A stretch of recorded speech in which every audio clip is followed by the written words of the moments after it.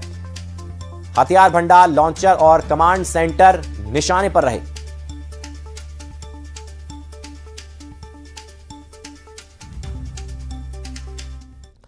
और ईरान के सर्वोच्च नेता मुस्तफा खामनेई पिछले कई मौके पर राष्ट्रपति ट्रंप ने मुस्तफा से मिलने की इच्छा जताई है, लेकिन इसी दौरान मिडिल ईस्ट में सीजफायर टूट गया है। अमेरिका ईरान पर हमला कर रहा है तो वहीं ईरान कुवैत और बहरीन को निशाना बना रहा है। ईरान में तो खबरें यहां तक चल रही हैं कि युद्ध का दूसरा राउंड शुरू होने से पहले मुस्तफा इज बैक, यानी मुस्तफा की वापसी हो गई। देखिए,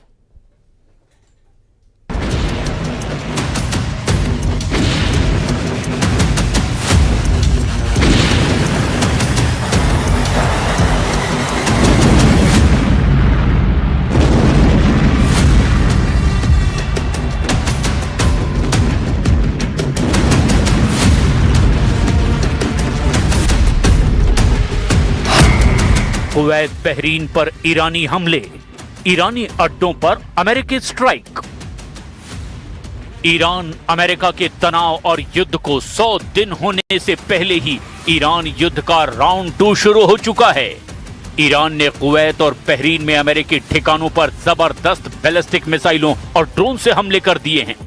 दावा किया जा रहा है कि राष्ट्रपति ट्रंप इजराइल के पीएम नेतन्याहू को ईरान के पूरी मिसाइल ताकत और सैन्य प्लानिंग और ईरान की लीडरशिप में मचे मनमुटाव की सटीक जानकारी भी मिल चुकी है, जिसके बाद से अमेरिका ने हॉर्मुज में ईरान के सबसे बड़े केशम द्वीप पर जबरदस्त हवाई हमले किए हैं। दावा किया जा रहा है कि अमेरिका के इस हमले में ईरान के रडार और एयर डिफेंस सिस्टम को जबरदस्त नुकसान पहुंचा है।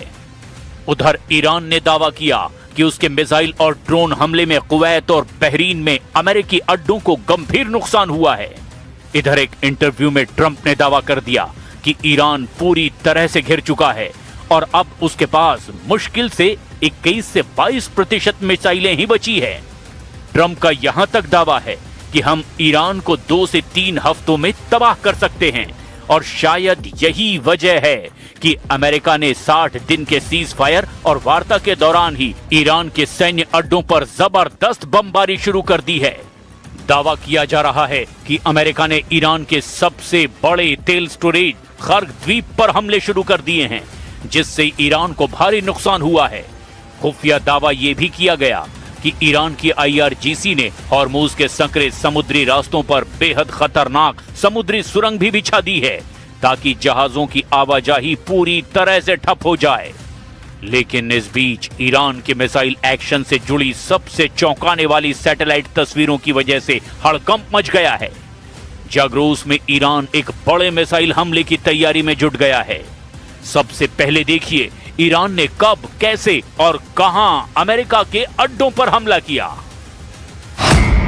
कुवैत, बहरीन पर तूफानी हमले, अमेरिका नहीं रोक पाया ईरानी मिसाइलें।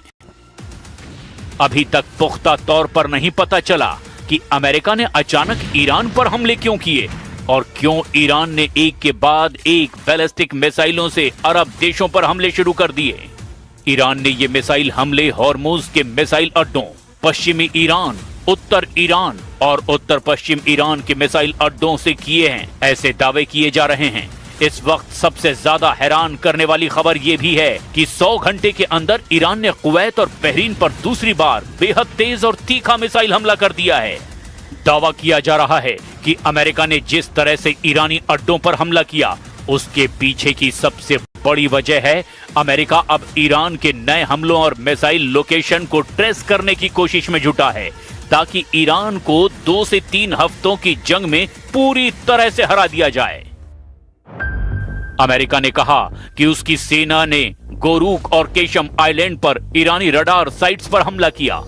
अमेरिकी सेंट्रल कमांड यानी सेंटकॉम के मुताबिक पहले हॉर्मुज में ईरान के 4 अटैक ड्रोन मार गिराए गए, फिर आगे के हमले रोकने के लिए रडार साइट्स को निशाना बनाया गया।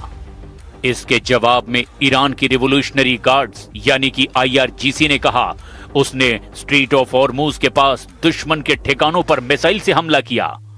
वहीं सेंटकॉम के मुताबिक ईरान ने कुवैत और बहरीन की ओर 7 बैलिस्टिक मिसाइलें दागी, जिसमें 6 को हवा में ही रोक दिया गया जबकि 7वीं अपने टारगेट तक नहीं पहुंच सकी। हवाई रक्षा प्रणालियों में 7 में से 6 ईरानी मिसाइलों को हवा में ही मार गिराया गया। बहरीन के गृह मंत्रालय ने तड़के 4:15 पर देशव्यापी सायरन बजाकर नागरिकों को सुरक्षित जगहों पर जाने को कहा। अमेरिकी वायुसेना ने स्ट्रेटेजिक जलमार्ग स्ट्रीट ऑफ हॉर्मुज के पास ईरानी तटीय निगरानी रडार ठिकानों पर बमबारी की है। इस बीच अमेरिकी राष्ट्रपति डोनाल्ड ट्रंप ने कहा अमेरिकी हमलों के बाद ईरान की मिसाइल क्षमता काफी कमजोर हो गई है और उसके पास सिर्फ 21 से 22% मिसाइलें ही बची है। हालांकि न्यूयॉर्क टाइम्स की रिपोर्ट के मुताबिक अमेरिकी खुफिया एजेंसियां मान रही है कि ईरान ने अपनी 33 में से 30 मिसाइल साइट्स फिर से चालू कर ली है और उसके पास अब भी करीब 70% मिसाइल भंडार मौजूद है। बहरीन ने कहा कि सभी मिसाइलों को सफलतापूर्वक इंटरसेप्ट कर लिया गया और इसके लिए उसने अपनी और कुवैत की सेनाओं की सतर्कता की तारीफ की। बहरीन ने ईरान से तुरंत हमले रोकने, हॉर्मुज को पूरी तरह से खोलने और समुद्री बारूदी सुरंगों की जानकारी देने और फंसे हुए 20,000 से ज्यादा नाविकों को सुरक्षित निकालने की मांग की है। ईरान के इस्लामिक रिवोल्यूशनरी गार्ड कॉर्प्स यानी IRGC ने दावा किया कि उसने हॉर्मुज स्ट्रेट से निकलने की कोशिश कर रहे 4 तेल टैंकरों में से एक को रोक दिया है। IRGC के मुताबिक चेतावनी मिलने के बाद बाकी 3 टैंकर भी पीछे हट गए हैं। 159 ships in 4 days. Even Ken is impressed by that. 4 days, 159 ships at the bottom of the sea. Not that we like that, but that's the way it is. And the blockade is unbelievable. There's never been a blockade like that. The Navy is, we have the greatest military anywhere in the world. There's never been a military like it. अमेरिकी central command यानी CENTCOM और रक्षा सूत्रों से मिली ताजा जानकारी के मुताबिक Hormuz और खर्ग द्वीप के आसपास अमेरिकी वायुसेना और नौसेना ने ईरान के सैन्य ठिकानों और नाकेबंदी तोड़ने वाले जहाजों को निशाना बनाया है। हालिया घंटों में हुए हमलों के कुछ सटीक लोकेशन के बारे में बताया गया। गोशुक और केशम द्वीप पर हमलों में ईरान को भारी झटका लगा है। अमेरिकी सेंट्रल कमांड यानी कि सेंटकॉम के आधिकारिक बयान के मुताबिक ईरान के द्वारा हॉर्मुज की तरफ बढ़ रहे कमर्शियल जहाजों पर दागे गए 4 आत्मघाती ड्रोन्स को अमेरिका की सेना ने हवा में ही मार गिराया। इसके तुरंत बाद जवाबी कार्रवाई करते हुए अमेरिकी जेट्स ने ईरान के तटीय इलाकों गोशुक और केशम द्वीप पर स्थित कोस्टल सर्विलांस, रडार साइट्स और ड्रोन ग्राउंड कंट्रोल स्टेशन पर भारी बमबारी करके उन्हें पूरी तरह से तबाह कर दिया है। अंतर्राष्ट्रीय इंटेलिजेंस रिपोर्ट्स और ग्राउंड सोर्सेस के मुताबिक खार्ग द्वीप पर मौजूद ईरान के रेवोल्यूशनरी गार्ड्स यानी कि IRGC के एयर डिफेंस और मिसाइल लॉन्च पैड को निशाना बनाकर अमेरिकी वायुसेना ने तीखे हमले किए, जिसके बाद वहां तेज धमाके और सक्रिय एयर डिफेंस गन की आवाजें सुनाई दी। हालांकि ईरान की सरकारी न्यूज एजेंसी मेहर ने इस रणनीतिक द्वीप पर नुकसान की बात से साफ इनकार कर दिया। अमेरिकी समुद्री नाकेबंदी के तहत खार्ग द्वीप के तेल टर्मिनल की तरफ बढ़ रहे बोत्सवाना के झंडे वाले एक commercial oil tanker MT Lexi को अमेरिकी सैन्य विमान ने निशाना बनाया। 24 घंटे तक दी गई चेतावनी को नजरअंदाज करने के बाद अमेरिकी एयरक्राफ्ट ने इस जहाज के इंजन रूम पर सीधे हेलफायर मिसाइल दागकर इसे खार्ग द्वीप पहुंचने से पहले ही समंदर के बीच में बर्बाद कर दिया। अमेरिकी रक्षा मंत्रालय का कहना है कि ये सभी कार्रवाइयां खाड़ी क्षेत्र में अंतर्राष्ट्रीय शिपिंग लेन की सुरक्षा सुनिश्चित करने और ईरान के द्वारा किए जा रहे मिसाइल और ड्रोन खतरों को बेअसर करने के लिए आत्मरक्षा में की गई है।